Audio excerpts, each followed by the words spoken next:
चलिए, very good evening learners. स्वागत है आप सभी का इंडिया के best online learning platform Endeavour prep पे। ठीक है, ये प्लेटफॉर्म पे बच्चों आपकी यूपीएससी और कोई भी स्टेट पीएससी की तैयारी कॉम्प्रिहेंसिव मैनर में हो जाएगी बच्चों। ठीक है, ये एग्जामिनेशंस को लेकर कोई भी सब्जेक्ट आप ले लीजिए, geography, economics, environment, science, history, culture, polity, CSAT, whatever be it. ठीक है, अलॉन्ग विथ करंट अफेयर्स, आपके सारे के सारे सब्जेक्ट की तैयारी के लिए एक ही प्लेटफॉर्म है, एंडेवर प्रेप प्लेटफॉर्म। ठीक है, ये प्लेटफॉर्म की अलग अलग लेक्चर सीरीज आप लोग यूट्यूब पे देख ही रहे होंगे बच्चों। ठीक है, रिसेंटली हम लोगों ने डेली करंट अफेयर्स एनालिसिस की सीरीज स्टार्ट की हुई है। उसके अलावा करंट अफेयर्स के स्पेशल टॉपिक्स आपके आ रहे हैं यूट्यूब पे। इंग्लिश की सीरीज चालू हुई है। ठीक है, उसके अलावा जीएस के पीवाई क्यू, ठीक है, जो मैं आपको डिस्कस करवा रहा हूँ अलग अलग सब्जेक्ट के। ठीक है, चलिए बच्चों, तो सारे सीरीज के लिए साथ में जुड़े रहिएगा एंडेवर प्रेप प्लेटफॉर्म के साथ। ठीक है, चलिए डेली 5 बजे हम लोग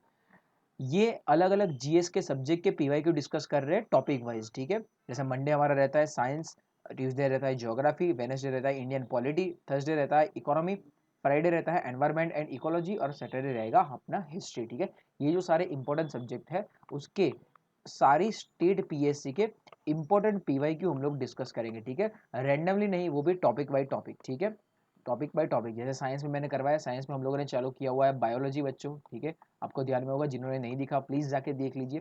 साइंस में चालू किया हुआ हम लोगों ने बायोलॉजी, उसको भी टॉपिक बाय टॉपिक डिस्कस करेंगे। ठीक है, ट्यूसडे हम लोगों ने ज्योग्राफी चालू किया है, ज्योग्राफी हम लोगों ने चालू किया है एज ऑफ नाउ यूनिवर्स वाला पार्ट हो गया। यूनिवर्स वाले पार्ट के बाद हम लोग करेंगे मैप, वर्ल्ड मैप, और वर्ल्ड मैप के बाद करेंगे फिजिकल ज्योग्राफी, फिजिकल ज्योग्राफी के बाद इंडियन ज्योग्राफी, उसके बाद इकोनॉमिक ज्योग्राफी। तो ऐसा टॉपिक बाय टॉपिक उसके भी पीवाई को डिस्कस करेंगे। ठीक है, इंडियन पॉलिटी हम लोगों ने चालू किया है और आज हम लोग स्टार्ट करेंगे इंडियन इकोनॉमी। ठीक है, इकोनॉमिक डेवलपमेंट। ठीक है, तो ये सारे के सारे सब्जेक्ट के पीवाई को हम लोग टॉपिक बाय टॉपिक डिस्कस कर रहे हैं। ठीक है, सिर्फ क्वेश्चन और आंसर डिस्कस ना करके जो भी टॉपिक का वो पीवाई क्यू है, ठीक है, वो टॉपिक भी मैं आपको एक्सप्लेन करते जाऊंगा बच्चों। ठीक है, तो आई होप आपको सीरीज अच्छी लग रही होगी।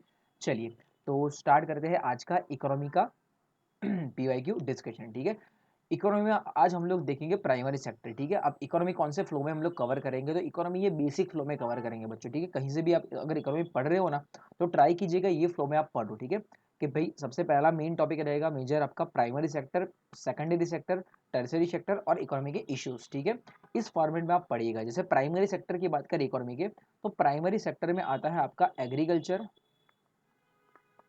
ठीक है, एंड अलाइड एक्टिविटीज। ये चीज आपकी आती है प्राइमरी सेक्टर में, agriculture and allied activities. Allied activities में क्या क्या आएगा कि एग्रीकल्चर के अलावा लाइव स्टॉक, ठीक है, आप पशुपालन कर रहे हो तो उसके अलावा आएगा डेयरी। ठीक है, उसके अलावा आएगा माइनिंग। ठीक है, ये सारी चीजें आएगी आपकी एग्रीकल्चर एंड अलाइड एक्टिविटीज में। ठीक है, तो ये रहेगा आपका इकोनॉमी का प्राइमरी सेक्टर, जो रॉ मटेरियल बनाने का कामकाज करता है। ठीक है, जो रॉ मटेरियल बनाने का काम करता है। ठीक है, ये आएगा आपका एग्रीकल्चर एंड अलाइड एक्टिविटीज। दूसरा आएगा आपका सेकेंडरी सेक्टर। सेकेंडरी सेक्टर में मोस्टली आएगी आपकी मैन्युफैक्चरिंग इंडस्ट्रीज, सॉरी, उसमें आएगी आपकी मैन्युफैक्चरिंग इंडस्ट्रीज। तो वो अलग से हम लोग सेक्टर देखेंगे क्या है क्या नहीं। और टर्शरी सेक्टर में आपका आएगा सर्विसेज। ठीक है, सर्विसेज, उसमें हर एक चीज़ आ जाएगी। ठीक है, सर्विसेज में आपका बैंकिंग हो गया, इंश्योरेंस हो गया, ट्रेड हो गया, टूरिज्म हो गया, हर एक चीज़ की हम लोग यहाँ पे बात कर लेंगे। ठीक है, तो इसी तरीके से इसी फ्लो में आप इकोनॉमी पढ़ोगे तो ज़्यादा बेटर है, समझ पाना उसको ऐसा है। ठीक है, उसको बेटर पाना समझ पाना ज़्यादा बेटर रहेगा बच्चों। ठीक है, तो इसमें से हम लोग पहले टॉपिक पे चर्चा करेंगे। थोड़े दिनों तक हमारे पहला टॉपिक ही चलेगा प्राइमरी सेक्टर, क्योंकि उसमें एग्रीकल्चर रहेगा और अलाइड एक्टिविटीज़, तो काफ़ी सारे आपके इसमें पीवाईक्यू बने हुए हैं। ठीक है, तो 3-4 लेक्चर हमारे ये पहले सेक्टर में जाएंगे। ऐसा करके हम लोग टोटल इकोनॉमिक्स खत्म करेंगे बच्चों। ठीक है, चलिए, तो प्राइमरी सेक्टर में एग्रीकल्चर और अलाइड एक्टिविटीज़ को लेकर आज हम लोग डिस्कस करते हैं। ठीक है, चलिए पहला क्वेश्चन है उसमें आपका match list one with list two and select the correct answer. ठीक है, लिस्ट वन है आपका ये ए बी सी डी और लिस्ट टू है आपका ये 1 2 3 4। लिस्ट वन में क्या है, A land allocated to a big feudal landlords, B है land allocated to revenue farmers और रेंट कलेक्टर्स, सी है land allocated to each peasant with the right to sublet and mortgage gift और sale, and D है revenue settlement made at a village level. ठीक है, और सामने 4 system लिखी हुई है, जागीरदारी, रैयतवारी, महलवारी और जमींदारी। ठीक है, तो आपको ये पता होगा, 4 सिस्टम बेसिक है, ठीक है, अपने मॉडर्न हिस्ट्री में भी आती है और यहाँ पे भी आती है। ईजी है इस चीज़ को समझना, ठीक है, कि हम लोग अभी बात अगर कर रहे हैं एग्रीकल्चर की, तो एग्रीकल्चर में सबसे पहले ऑब्वियसली बात करनी पड़ेगी हमको लैंड की, ठीक है। एग्रीकल्चर के अलग अलग पहलू की बात करेंगे कि एक आपका लैंड हो गया, ठीक है, दूसरा हो गया क्रॉप, क्रॉप हो गया, उसके अलावा क्रॉप का प्राइसिंग हो गया, ठीक है, उसके अलावा एग्रीकल्चर में फाइनेंस हो गया, ठीक है, उसके अलावा एग्रीकल्चर में इनपुट्स हो गए एग्रीकल्चर के, ठीक है, उसके अलावा एग्रीकल्चर का ट्रेड होगा। ये हर एक एस्पेक्ट की इंडिविजुअल मैनर में चर्चा कर लेंगे एग्रीकल्चर एंड अलाइड सेक्टर्स में बच्चों, ठीक है। तो यहाँ पे पहले एस्पेक्ट की चर्चा हमारी यहाँ पे हो रही है लैंड के, भाई लैंड की सिस्टम पहले किस तरीके की हुआ करती थी, ठीक है, जब हम लोग आज़ाद हुए थे तब के टाइम की ये बात है 1947 में। तो ईजी है ये। जैसे विलेज लेवल पे जो लैंड बांटी जाती है, ठीक है, विलेज लेवल पे जो मैनेजमेंट होता था, ठीक है, वो होता था आपका महालवारी सिस्टम, ठीक है, वो होता था आपका महालवारी सिस्टम। तो D will be connected to the point 3, ठीक है। तो D3 आपका एक ही जगह पे जुड़ा हुआ है ऑप्शन बी में, ठीक है। तो ये इजी टाइप के क्वेश्चन रहता है बच्चों, अगर एक बताए ना आपको तो आराम से बाकी सारे आप एलिमिनेट कर सकते हो, ठीक है, बाकी सारे आप आराम से बच्चों एलिमिनेट कर सकते हो। चलिए, तो बाकी सारे भी समझ लेते हैं, ठीक है, अपने को तो एक नहीं समझना, अपने को पूरा कंसेप्ट ही समझना है, ठीक है। तो डी के साथ जुड़ा हुआ है 3, बाकी यहाँ पे कौन सा कनेक्शन है वो देख लेते हैं, फिर मैं आपको शांति से समझाता हूँ, ठीक है। फिर ए के साथ जुड़ा हुआ है 1, आपका land allotted to big feudal landlord, ठीक है। तो फ्यूडल लैंडलॉर्ड, ऑब्वियसली लैंडलॉर्ड का मतलब ही जमींदार जागीरदार होता था, ठीक है, तब के टाइम पे। B will be connected to point 4, ठीक है, कि भाई land allocated to revenue farmers, individual farmers, ठीक है, एंड रेंट कलेक्टर्स। तो कलेक्टर्स आपका कौन होता था, वहाँ पे जमींदार हुआ करता था, ठीक है, यहाँ पे ये जमींदार हुआ करता था, ठीक है। And C is connected to point 2, के land allocated to each peasant. तो हर एक पीजेंट को जो दिया जाता था उसको बोलते थे रेयत वाली सिस्टम। रेयत पीजेंट का ही अलग सिस्टम था, ठीक है, सॉरी पीजेंट का ही अलग नाम हुआ करता था रेयत, ठीक है। चलिए, ये 4 सिस्टम है, यहाँ पे इजीली समझते हैं इसको, ठीक है, कि भाई महलवारी सिस्टम मतलब क्या। महल क्या होता था कि एक विलेज को, ठीक है, सॉरी एक विलेज को अलग अलग यूनिट्स में बांट दिया जाता था, ठीक है, एक विलेज को पहला यूनिट, दूसरा यूनिट, तीसरा यूनिट, और ये हर एक यूनिट को बोला जाता था महल, ठीक है, ये हर एक यूनिट को बोला जाता था महल। और ये महल से इंडिविजुअल टैक्स कलेक्ट किया जाता था, भाई महल 1 का टैक्स, महल 2 का टैक्स, महल 3 का टैक्स, ठीक है। तो ये महल वाइज टैक्स कलेक्ट किया जाता था, ठीक है। तो ये था कि भाई tax was collected by dividing village into units, और वो यूनिट्स को ही बोलते थे महल्स, ठीक है। यहाँ पे एक्सेसिव टैक्स रेट हुआ करता था, टैक्स बहुत हाई हुआ करता था, ठीक है, यहाँ पे महल्स में टैक्स हाई हुआ करता था। उसके अलावा उसके फीचर क्या है महलवारी सिस्टम के, विलेज हेडमैन कलेक्टेड टैक्स, ठीक है। तो आपको विलेज हेडमैन, विलेज का जो भी हेड हुआ करता था वो सारे महल से टैक्स कलेक्ट करके ब्रिटिशर्स के पास पहुंचाता था, ठीक है, ये था। और tax collected was given to the company, ठीक है, ये सिंपल है कि ये सारी की सारी टैक्स कलेक्शन सिस्टम थी, सादी भाषा में बोले तो टैक्स कलेक्शन की सिस्टम थी ये सारी की सारी। ये टैक्स कलेक्शन की सिस्टम में आपके लैंड एरिया को अलग अलग सिस्टम में, अलग अलग पार्ट में बांटा जाता है, ठीक है। तो ये एक आपकी सिस्टम हो गई महलवारी, ठीक है। दूसरी समझते हैं रियायतवारी। रियायत का मतलब ये होता था किसान, ठीक है, रियायत का मतलब ये होता था किसान, फार्मर, ठीक है, नॉर्मल फार्मर, ठीक है। चलिए, तो इसके फीचर क्या है, इसके फीचर है कि tax was collected directly from the farmer, इसमें कुछ बीच में जमींदार नहीं, विलेज हेडमैन नहीं, कुछ उसको यूनिट में बांटना नहीं, जिसका खेत है वही डायरेक्ट जाकर ब्रिटिश गवर्नमेंट को पैसा दे देगा। तो ये एक पहला फीचर था रियायतवारी सिस्टम का। ओनरशिप वॉज द फार्मर, ठीक है, ये फार्म जो उसका था उसकी ओनरशिप फार्मर की ही रहती थी, ठीक है, उसकी ओनरशिप फार्मर की ही रहती थी। महलवारी में क्या था कि भाई महलवारी में पहले महल में अगर 10 फार्म्स है, ठीक है, तो 10 फार्म्स की ओनरशिप फार्मर की नहीं रहेगी, ठीक है, 10 फार्म की ओनरशिप फार्मर की नहीं रहेगी, वो पूरा का पूरा महल का हिस्सा रहेगा उसका फार्म, ऐसा है, ठीक है। चलिए, वो पूरा यूनिट का हिस्सा रहेगा उसका फार्म, ऐसा उसको लेना है बेचना वो कर नहीं सकता वहाँ पे अपने फार्म में। इसका तीसरा फीचर है रियायतवादी का, टैक्स रेट वर फ्रिक्वेंटली इंक्रीज, ठीक है, तो बार बार यहाँ पे टैक्स रेट बढ़ाया जाता था ब्रिटिशर्स के द्वारा, और यहाँ पे भी एक्सेसिव हाई टैक्स रेट हुआ करता था, ठीक है।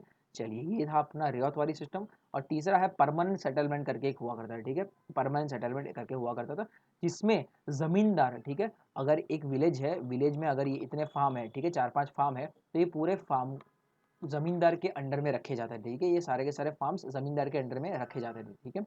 तो जमींदार वो टैक्स कलेक्ट करके देता था, ठीक है। दूसरा, तो जमींदार बिकेम द लैंड ओनर, तो ये सारे फार्म्स भले किसी के भी हो, ये पर्सन ए का फार्म है, ये पर्सन बी का है, ये सी का है, ये डी का है, ई का है, एफ का है, नॉट एन इशू, ये सारे छोटे छोटे फार्मर हुआ करते थे।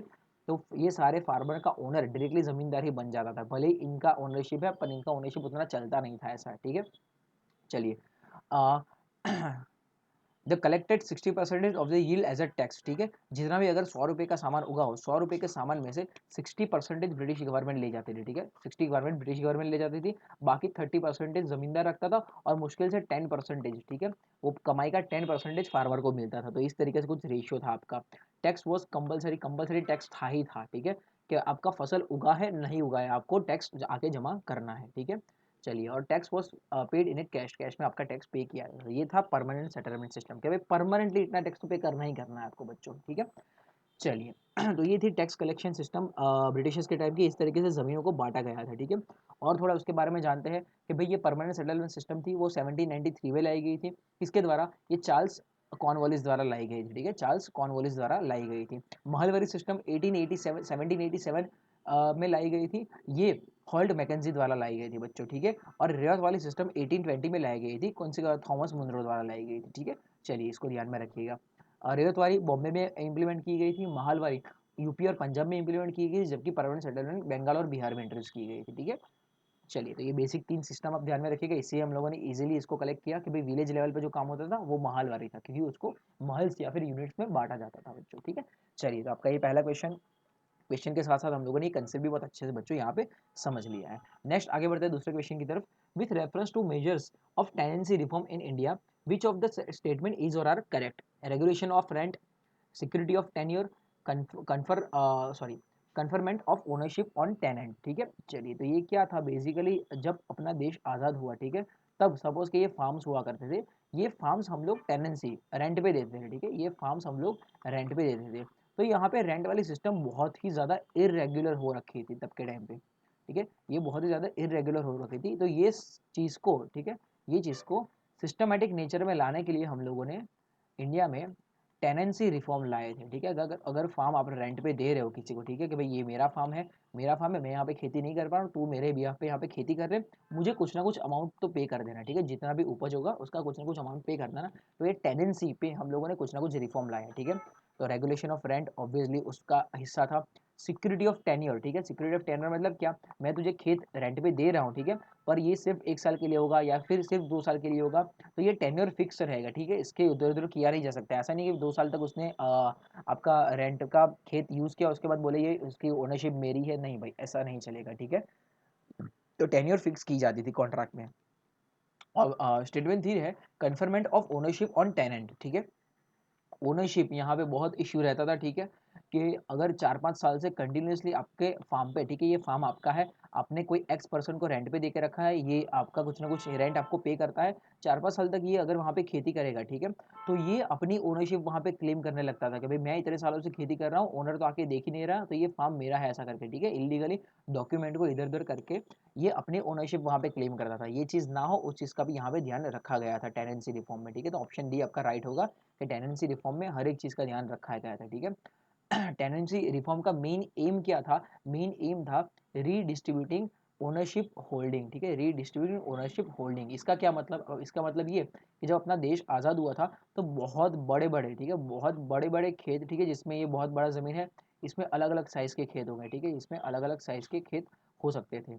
ये सारे के सारे खेत कोई एकाध जन ही पूरा का पूरा कल्टीवेट करता था, ठीक है, और हर एक फार्मर्स उसको रेंट दे देते थे, ऐसा कुछ था, ठीक है।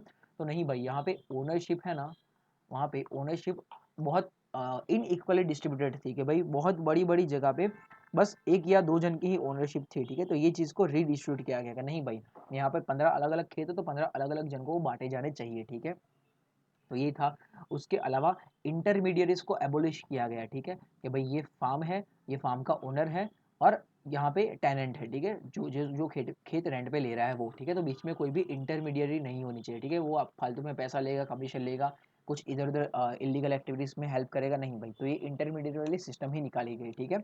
और ये सारी सिस्टम लाई गई कि भाई रेंट आपका रेगुलेट होगा, टेन्योर सिक्योर रहेगी, ठीक है, ओनरशिप जो ओनर है उसी की रहेगी परमानेंटली। तो ये सारी चीज़ों को यहाँ पे टेनेंसी रिफॉर्म में बच्चों लाया गया था, ठीक है। चलिए, ध्यान में रखिएगा, tenancy reforms in India, tenancy reforms in India, ठीक है। चलिए, नेक्स्ट आगे बढ़ते हैं। Which one of the following is not part of land reforms in India, ठीक है, लैंड रिफॉर्म का हिस्सा क्या नहीं है, ठीक है, कौन सा फीचर नहीं है? Option A abolition of zamindari system, option B ceiling on land holding, option D tenancy reforms, और option D multiple cropping scheme, ठीक है। तो it is easy to answer कि ऑप्शन डी आपका यहाँ पे रहेगा। ठीक है, चारों ऑप्शन को एक बार के लिए समझ लेते हैं। ऑप्शन ए क्या है, abolition of zamindari. Zamindari system अभी हम लोगों ने आगे किया कि भाई एक ही जमींदार, ठीक है, एक ही जमींदार बहुत सारे अलग अलग लैंड को लेके बैठा है। ठीक है, ये एक्स फार्मर की लैंड है, ये वाई फार्मर की लैंड है, ये जेड फार्मर की लैंड है, ये पी फार्मर की लैंड है, ये क्यू फार्मर की लैंड है। हर एक लैंड को ये अकेला जमींदार लेके बैठा है। ठीक है, तो यहाँ पे फार्मर के राइट्स हैम्पर होते थे, यहाँ पे आपके फार्मर के राइट्स, ठीक है, वायोलेट होते थे। तो ये सिस्टम को हम लोगों ने निकाला था ऑब्वियसली लैंड रिफॉर्म सिस्टम्स के थ्रू।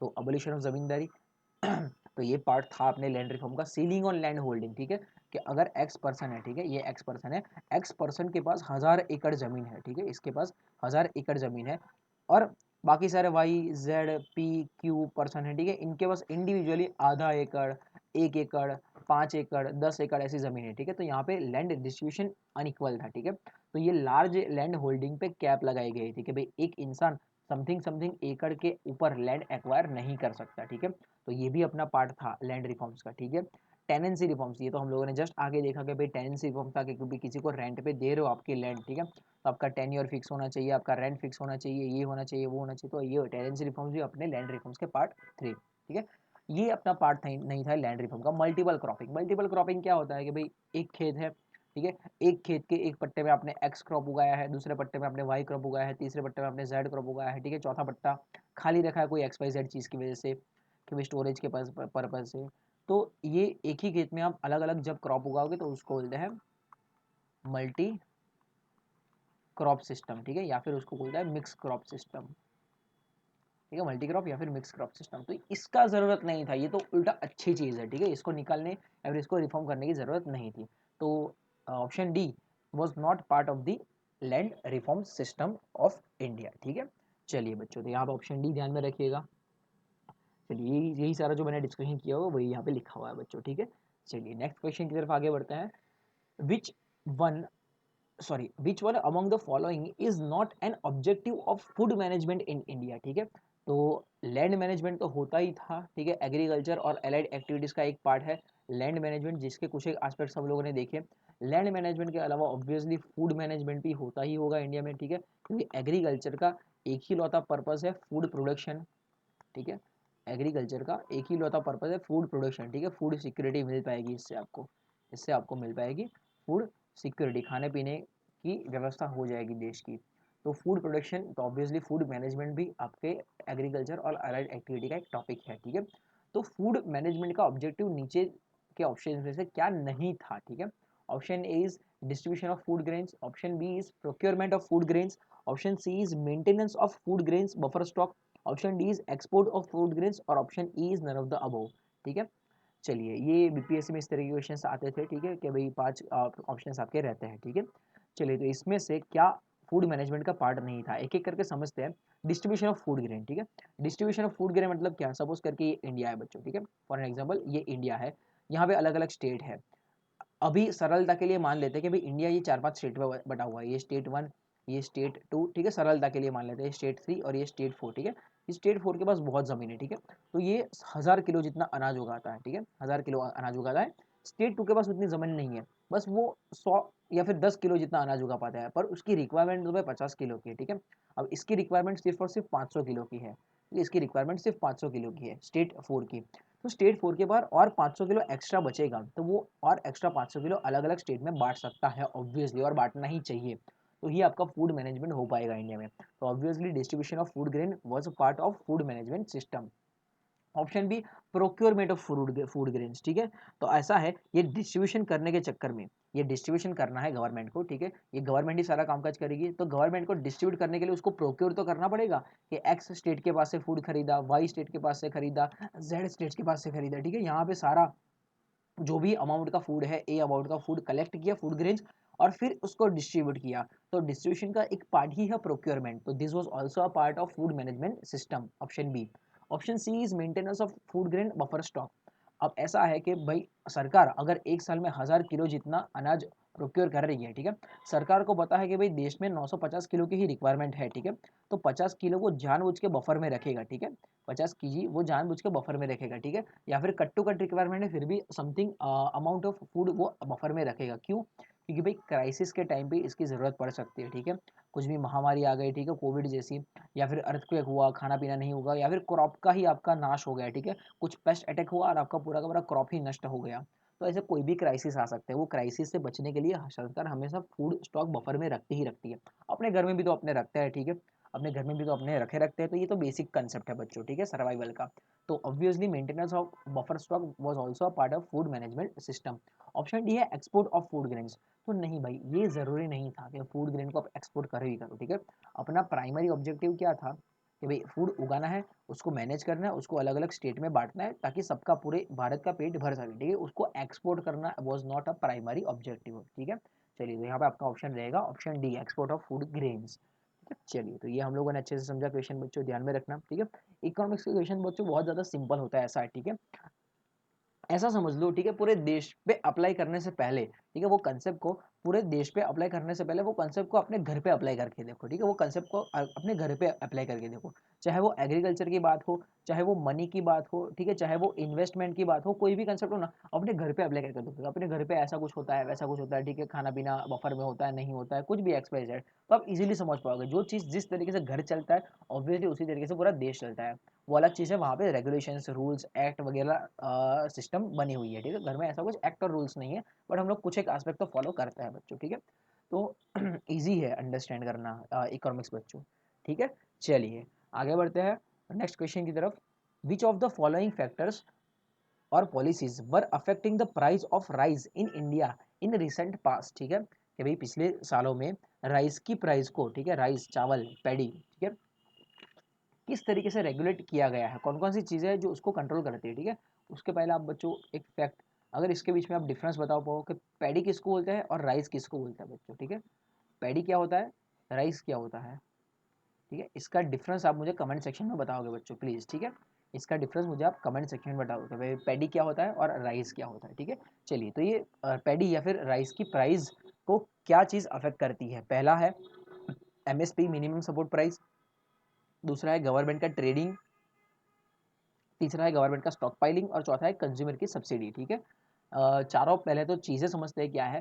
पहला है MSP, minimum support price. Minimum support price क्या होता है, ठीक है, कि अगर देश में ये XYZ PQR अलग अलग टाइप के क्रॉप उग रहे हैं, ठीक है, ये अलग अलग टाइप के क्रॉप उग रहे हैं, ठीक है, तो गवर्नमेंट, ठीक है, गवर्नमेंट हर एक क्रॉप के लिए एक मिनिमम सपोर्ट प्राइस डिक्लेयर करेगी, ठीक है। गवर्नमेंट बोलेगी कि अगर आप एक्स क्रॉप उगाओगे और मुझे आके बेचोगे तो मैं आपको 1 किलो का, ठीक है, 1 किलो का आपको मैं 50 या फिर 100 रुपये तो दूंगा ही दूंगा, इससे कम में आपका कहीं भी नहीं बिकेगा, ऐसा है, ठीक है। इतना तो मैं आपको इंश्योर करता हूँ कि दूंगा ही दूंगा। तो फार्मर को क्या, फार्मर को एक सिक्योरिटी रहती है, ठीक है, कि चलो भाई मैं ये क्रॉप उगा रहा हूँ, ये क्रॉप पे सरकार ने एक MSP, मिनिमम सपोर्ट प्राइस जारी की है, ठीक है, मुझे इतनी प्राइस का तो सपोर्ट सरकार से मिलेगा ही मिलेगा, ठीक है।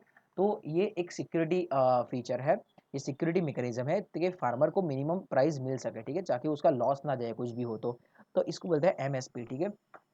तो ये आपकी राइस की प्राइस को इम्पैक्ट करेगा, तो ऑब्वियसली करेगा आपको बच्चों, ऐसा है, ठीक है, कि अगर ऐसा मान लो कि सरकार ने राइस पे MSP ऐसा बोल दिया कि आप 1 किलो राइस उगाओ, मैं आपको 1000 रुपये में आपका राइस खरीद लूंगा, एग्जाम्पल दे रहा हूँ, ऐसा नहीं होता, एग्जाम्पल दे रहा हूँ कि सरकार ने बहुत ज़्यादा MSP उस पर डिक्लेयर कर दी, तो हर एक फार्मर सिर्फ और सिर्फ राइस उगाने में लगेगा। इतना ज़्यादा राइस उग जाएगा, मार्केट में इतना ज़्यादा राइस अवेलेबल होगा कि भाई राइस की प्राइस बढ़ने की जरूरत ही नहीं है, वो बहुत कम प्राइस में बिकता रहेगा, ऐसा, ठीक है, तो उसकी प्राइस इंपैक्ट होगी वहाँ पे, ऐसा है, ठीक है।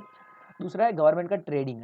ट्रेडिंग मतलब ये XYZ कंट्री में जो बेचता है वो गवर्नमेंट, ठीक है, तो उसका ट्रेडिंग ऑब्वियसली ये भी राइस की प्राइस को इम्पैक्ट करेगा। अगर ज़्यादा उसने एक्सपोर्ट कर दिया, ठीक है, अगर उसने ज़्यादा एक्सपोर्ट कर दिया तो भाई देश में राइस ही नहीं बेचेगा, राइस ही नहीं बेचेगा तो उसकी डिमांड तो उतनी की उतनी ही है, ठीक है, डिमांड तो उतनी की उतनी ही है, तो भाई डिमांड के चलते हुए उसकी प्राइस बढ़ती रहेगी, ठीक है, तो ये भी अफेक्ट करता है। गवर्नमेंट का स्टॉक पाइलिंग, ठीक है, स्टॉक पाइलिंग मतलब उसको बफर स्टॉक में बनाए रखना, ठीक है, उसका स्टॉक जमा करके रखना। अब ऐसा मान लो कि भाई गवर्नमेंट के पास 1000 किलो राइस है, ठीक है, देश में रिक्वायरमेंट है 900 किलो की, पर गवर्नमेंट ने यहाँ पे फालतू में 300 किलो का बफर करके रखा है, तब अवेलेबल होगा 700 किलो ही, ठीक है।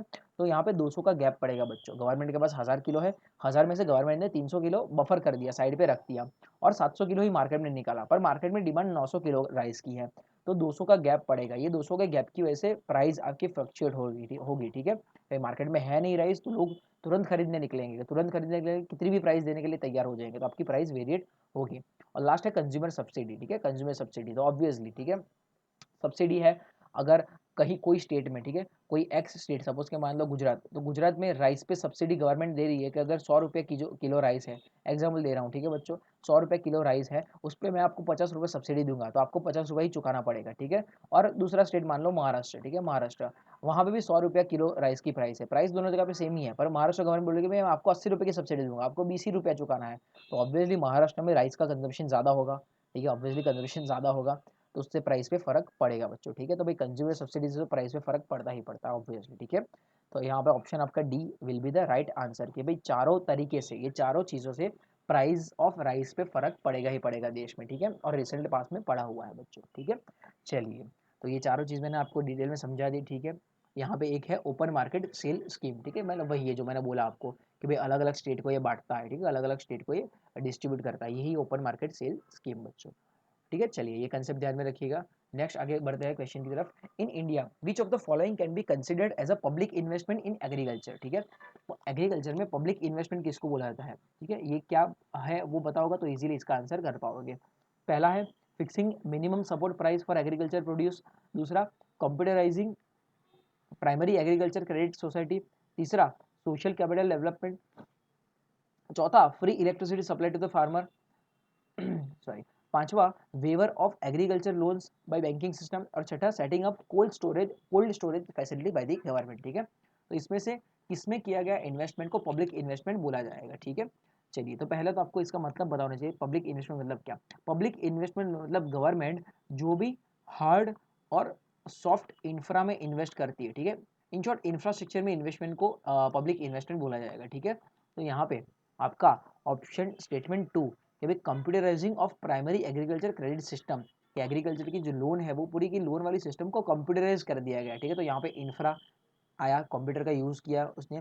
तीसरा सोशल कैपिटल डेवलपमेंट क्या होता है कि क्वालिटी चेक के लिए लैब बना दी फार्मर के लिए, ठीक है, सॉइल टेस्टिंग के लिए लैब बनाई, XYZ ऐसी वाली चीज़ें सब, ठीक है, तो उसको बोलते हैं सोशल इंफ्रा, ठीक है। या फिर फार्मर के लिए हेल्थ सेंटर्स बनाए, ठीक है। चलिए, तो ये स्टेटमेंट 3 भी आपका पब्लिक इंफ्रा में आएगा, ठीक है। और उसके अलावा छठा, ठीक है, सेटिंग अप कोल्ड स्टोरेज, ठीक है। अब कोई कोई क्रॉप ऐसा हो सकता है, ठीक है, कोई कोई क्रॉप ऐसा हो सकता है जिसको कोल्ड स्टोरेज की जरूरत पड़े, ठीक है, तो ये भी आपका आएगा पब्लिक इंफ्रा में, ठीक है, पब्लिक इन्वेस्टमेंट में। तो ये तीन चीज में अगर गवर्नमेंट इन्वेस्टमेंट करेगी, ठीक है, तो उसको बोलेंगे पब्लिक इन्वेस्टमेंट। तो आपका option 2, 3 and 6 will be the correct option, ठीक है। यहाँ पे एमएसपी सपोर्ट करना, वहां से आपका इंफ्रा का कोई लेना देना नहीं है, जस्ट आगे ही हम लोगों ने एमएसपी का कंसेप्ट समझा, तो एमएसपी का इंफ्रा के साथ कोई लेना देना नहीं है। फ्री इलेक्ट्रिसिटी प्रोवाइड करेगा, उसका भी इंफ्रा के साथ कोई लेना देना नहीं है। फार्म लोन को वेव कर देगा, ठीक है, लोन को माफ कर देगा, तो उसका भी इंफ्रा के साथ तो कोई लेना देना नहीं है बच्चों, ऐसा है, ठीक है। चलिए, तो यहाँ पे आपका है आंसर आएगा ऑप्शन सी 2, 3 एंड 6, ये तीन चीज आपकी रहेगी पब्लिक इन्वेस्टमेंट, ठीक है। यहाँ पे यही चीज यहाँ पे डिटेल में समझाई हुई है बच्चों, ठीक है, यही चीज यहाँ पे डिटेल में समझाई हुई है, तो ध्यान में रखिएगा बच्चों, ठीक है। चलिए, तो ये एक चीज हो गई आपका क्वेश्चन कि पब्लिक इन्वेस्टमेंट किसको बोला जाएगा। पब्लिक इन्वेस्टमेंट फिजिकल इंफ्रा वाली चीजों को बोला जाएगा, ठीक है, फिजिकल इंफ्रा मतलब जिसको टच और फील किया जा सके, ठीक है, दैट इज फिजिकल चीज, ठीक है। चलिए, तो ये यहाँ पे ध्यान में रखिएगा। नेक्स्ट आगे बढ़ते हैं। what is or are the advantage or advantages of implementing NEM मतलब नेशनल एग्रीकल्चर मार्केट स्कीम। पहला है it is the pan India electronic trading portal for agriculture commodities. Second है it provides the farmer access to nationwide market with price commensurate with quality of their produce, ठीक है। तो यहाँ पे आपको ये नेम करके प्रोजेक्ट या फिर स्कीम पता होनी चाहिए बच्चों, तो इजीली इसका आंसर कर पाओगे। नेम है नेशनल एग्रीकल्चर मार्केट, ठीक है, नेशनल एग्रीकल्चर मार्केट, ये होता है नेम, ठीक है। बहुत आसान भाषा में बच्चों इसको समझते हैं, ठीक है। यहाँ पे इसका आंसर है ऑप्शन सी, ठीक है, ये मैं आपको बता देता हूँ, पर इसको समझते हैं डिटेल में, ठीक है, ये क्या है क्या नहीं, दोनों स्टेटमेंट राइट है कि यहाँ पे आपका ये इलेक्ट्रॉनिक ट्रेडिंग प्लेटफॉर्म है, ठीक है, और ये फार्मर को एक्सेस करता है नेशन वाइड अपना प्रोड्यूस सामान बेचने के लिए, ठीक है। चलिए, बहुत ईजी मैनर में ये समझते हैं नेम क्या है, ठीक है। बहुत सादी भाषा में आपको यहाँ पे समझाऊँ ना, आपको अमेजोन बताया बच्चों, अमेजोन बताया, ठीक है, जिससे आप चीज़ें खरीदते हो, ठीक है। ऐसा समझ लो कि अमेजोन पे सिर्फ और सिर्फ आपके क्रॉप बिकते हैं अलग अलग, कि गेहूं बिक रहा है, चावल बिक रहा है, ठीक है, कॉर्न बिक रहा है, मेज बिक रहा है, XYZ चीज़, ठीक है, ज्वार बिक रही है, बाजरा बिक रहा है, ठीक है, सिर्फ और सिर्फ एग्रीकल्चर की प्रोड्यूस यहाँ पे बिकती है अमेजोन पे, ऐसा है, ठीक है।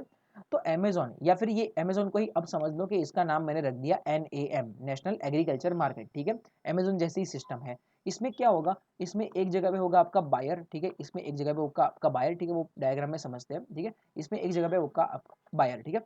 बायर प्राइस कोट करेगा, ठीक है, प्राइस क्या कोट करेगा कि भाई मुझे वीट, ठीक है, यहाँ पे जो वीट है वो मुझे 100 रुपये पर केजी चाहिए, ठीक है, कुछ भी। या फिर मुझे जो राइस है, राइस मुझे 50 रुपये पर केजी चाहिए, ठीक है। या फिर वो जो ज्वार है, वो ज्वार मुझे 40 रुपये पर केजी चाहिए। ये बायर अपनी प्राइस कोट करेगा, ठीक है। अब ये उसकी कोटेड प्राइस ये पूरे प्लेटफॉर्म पे, अमेजोन टाइप प्लेटफॉर्म पे दिखेगी, ठीक है, कि भाई ये आसाम स्टेट का कोई बायर है, ठीक है, इसने ये प्राइस कोट की है। उसी तरीके से महाराष्ट्र स्टेट का कोई बायर अपनी प्राइस कोट करेगा, गुजरात स्टेट का कोई बायर अपनी प्राइस कोट करेगा, यूपी का कोई बायर कोट करेगा, बिहार का कोई बायर कोट करेगा, राजस्थान का कोई बायर, हर एक स्टेट के बायर अपनी अपनी प्राइस कोट करेंगे, ठीक है। तो एक साइड यहाँ पे है बायर, दूसरी साइड है सेलर, सेलर मतलब अपना फार्मर, ठीक है, दूसरी साइड है अपने फार्मर्स, ठीक है। तो ये पर्सन ए है फार्मर, ये बी फार्मर है, ये सी फार्मर है, ये हर एक के पास, किसी के पास राइस है, किसी के पास वीट है, किसी के पास ज्वार है, किसी के पास बाजरा है, किसी के पास हर एक चीज़ है, ठीक है। तो ये प्लेटफॉर्म पे जाके देखेगा, अच्छा ये सारे बायर ने अपनी अपनी प्राइस कोट की है, मुझे तो ये गुजरात वाले बायर की प्राइस बेस्ट लग रही है, ठीक है, तो मैं इसको जाके सामान बेचूंगा, ठीक है। तो ये, ठीक है, सबसे पहले तो ये क्या करेगा, सबसे पहले तो ये इसका जो राइस है वो अपनी राइस की क्वालिटी चेक करवाएगा, ठीक है। राइस राइस का क्वालिटी सर्टिफिकेशन करवाएगा, वो नैम की ही लैब करके देती है। ये क्वालिटी सर्टिफिकेशन अपने राइस के साथ चढ़ाएगा, ये बोलेगा कि देखो भाई मेरे पास ये एक्स वैरायटी के राइस है जिसका ये क्वालिटी सर्टिफिकेट, ठीक है, जिसका ये क्वालिटी सर्टिफिकेट है, और मैं चाहता हूँ कि भाई गुजरात के बाहर से ये चीज़ को बेच दूँ, ठीक है। गुजरात का बाहर देखेगा, चलो बढ़िया, इसकी राइस की क्वालिटी तो बहुत अच्छी है, चलो इसके पास से ले लेते हैं, ठीक है, तो ये इसको इजीली बेच पाएगा, ठीक है। सेम विद अलग अलग फार्मर अलग अलग बायर्स को अपना सामान बेचेंगे अपनी प्रोडक्ट को क्वालिटी सर्टिफाई करवा के, ठीक है। चलिए, तो इसमें आपकी सारी की सारी एपीएमसीज जुड़ गई, ठीक है, इसमें आपकी सारी की सारी एपीएमसीज जुड़ गई। एपीएमसी क्या है आपको ध्यान में होगा, एग्रीकल्चर प्रोड्यूस मार्केट कमेटी, ठीक है, इन शॉर्ट आपकी मंडी, ठीक है, आपकी मंडी ध्यान में होगा आपको, ठीक है, कि हर एक शहर में, ठीक है, हर एक सिटी में ये एक एपीएमसी मार्केट होता ही होता है, एग्रीकल्चर प्रोड्यूस मार्केट कमेटी, ठीक है। शहर के आजू बाजू जितने गांव है ना, वो सारे के सारे गांव अपना सामान आके एपीएमसी में जमा करवा के जाते हैं, ठीक है, एपीएमसी में अपना सामान जमा करवा के जाते हैं। तो अब ये चीज़ को करने की ज़रूरत नहीं है बच्चों, ठीक है, सारी की सारी एपीएमसी को ही जोड़ दी गया है, डायरेक्ट फार्मर सेलर को अपना सामान बेच सकता है, बीच में एपीएमसी का रोल आएगा ही नहीं आएगा, ऐसा है, ठीक है बच्चों। ना एपीएमसी का रोल आएगा, ना बीच में वो दलाल मीडिएटर का रोल आएगा, कुछ नहीं, डायरेक्ट फार्मर सेलर को बेच सकता है। तो भाई फार्मर को कमीशन देने की झंझट ही नहीं अपना सामान देने के लिए, ठीक है। तो ये बेस्ट सिस्टम गवर्नमेंट ने लाई हुई है, इसको बोलते हैं ई नैम, ठीक है, electronic national agriculture market, electronic national agriculture market, electronic mode पे काम करता है। अमेजोन ही समझ लो बच्चों, सिंपल है, ठीक है, अमेजोन ही समझ लो, ठीक है। और इसमें सारी की सारी आपकी बैंक्स भी जुड़ी हुई है, आपकी ट्रांसपोर्टेशन सिस्टम भी जुड़ी हुई है ऑब्वियसली। तो ये है आपका पूरा नेम, नेशनल एग्रीकल्चर मार्केट, ठीक है। चलिए, तो यहाँ पे आपका दोनों स्टेटमेंट राइट होंगे कि भाई नेम प्रोजेक्ट क्या है, तो ई इलेक्ट्रॉनिक ट्रेडिंग पोर्टल है एग्रीकल्चर कमोडिटीज के लिए, बराबर है। फार्मर को एक्सेस करता है नेशन वाइड मार्केट, कहीं का भी फार्मर कहीं भी सामान बेच सकता है। जम्मू कश्मीर का मार्केट आसाम में, आसाम का सॉरी जम्मू कश्मीर का फार्मर आसाम में, आसाम का फार्मर कन्याकुमारी तमिलनाडु में, तमिलनाडु का फार्मर पंजाब में, कहीं से भी अपना सामान वो लोग बेच सकते हैं और कहीं का भी वायर खरीद सकता है, ठीक है। चलिए, तो ये बढ़िया सिस्टम गवर्नमेंट की तरफ से है यहाँ पे। नेक्स्ट आगे बढ़ते हैं, who among the following did not approve the idea of cooperative farming in India, Jawaharlal Nehru, Lal Bahadur Shastri, Charan Singh, Chaudhary चरण सिंह और अब्दुल कलाम, ठीक है, अब्दुल कलाम आजाद। तो यहाँ पे आपका ऑप्शन रहेगा सी, ठीक है, ऑप्शन सी, चौधरी चरण सिंह ने कोऑपरेटिव फार्मिंग का मॉडल एक्सेप्ट नहीं किया था, ठीक है, जो आज की डेट में सबसे बेस्ट मॉडल माना जाता है इंडिया का, ठीक है, जो आज की डेट में सबसे बेस्ट मॉडल माना जाता है कोऑपरेटिव्स, ठीक है। कोऑपरेटिव्स मतलब सहकारी मंडलीज, ठीक है, आपको ध्यान में होगा सहकारी मंडलीज, इसको बोला जाता है कोऑपरेटिव, ठीक है। चलिए, तो आंसर तो आपका ये है, अपने थोड़ा समझते हैं कि भाई कोऑपरेटिव सिस्टम क्या होता है, ठीक है, कोऑपरेटिव सिस्टम क्या होता है, ठीक है। अब सिंपल एक स्ट्रक्चर के फॉर्म में आपको समझाता हूँ कोऑपरेटिव क्या है, ठीक है। कोऑपरेटिव सपोज ऐसा है कि भाई ये एक एक्स विलेज है, ठीक है, एक्स विलेज में A B C D E F ये अलग अलग फार्मर्स रह रहे हैं, ठीक है।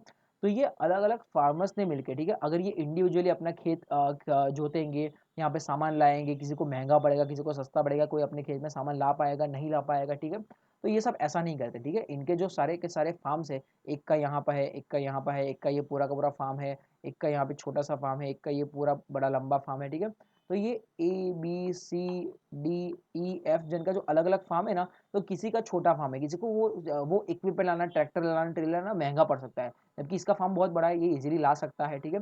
तो ये लोग क्या करते हैं, ये सारे फार्मर्स साथ में मिलके FPO बनाता है, farmer producer organisation, farmer producer organisation, जिसके तहत ये लोग ये जमीन के टुकड़े को ABCDEF फार्म के तौर पे नहीं, पूरा का पूरा एक ही फार्म के तौर पे उसको मैनेज करते हैं कि भाई ये पूरा का पूरा फार्म एक ही है, ठीक है।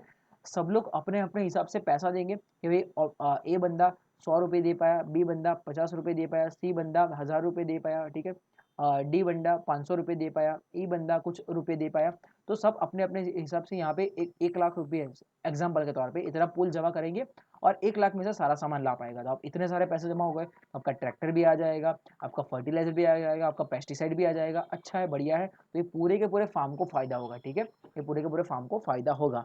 और ये ऑर्गेनाइजेशन को, ये जो सहकारी मंडली बनी FPO, उसको बैंक्स भी सपोर्ट करती है, उसको अपना नाबार्ड भी सपोर्ट करता है, उसको गवर्नमेंट भी सपोर्ट करता है कि भाई अच्छा है, तुम लोग साथ में मिलकर बढ़िया काम कर रहे हो, ठीक है। तो आपका इनपुट सुधर जाएगा, आपका लोन अगर कोई बैंक को देना होगा तो बैंक ये पूरे के पूरे पट्टे को लोन अच्छे से देगा कि तुम लोग अच्छे से मैनेज कर रहे हो, बढ़िया है, ठीक है। तो ये लोग लोन लेने में आसानी होगी, फार्म इक्विपमेंट ये लोग लीज पे दे सकते हैं एक दूसरे को, ठीक है। आपका प्रोड्यूस एग्रीगेट हो जाएगा, वेयर हाउसिंग आप अच्छे से बना सकते हो, मिल्क उसका सेल कर सकते हो, मार्केट एक्सेस इजी हो जाएगा। तो इन शॉर्ट सारे साथ में मिलके काम करेंगे, ठीक है, तो हर एक चीज़ इजी हो जाएगी, ठीक है।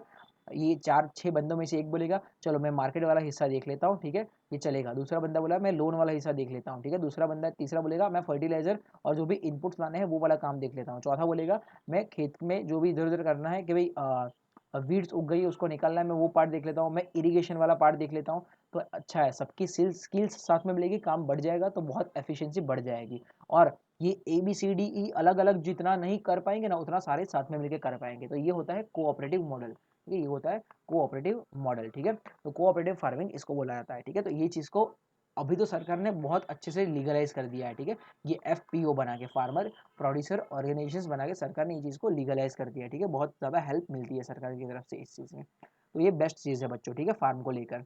चलिए, तो ये कोऑपरेटिव फार्मिंग मॉडल को चौधरी चरण सिंह ने सपोर्ट नहीं किया था इनिशियल लेवल पे, ठीक है।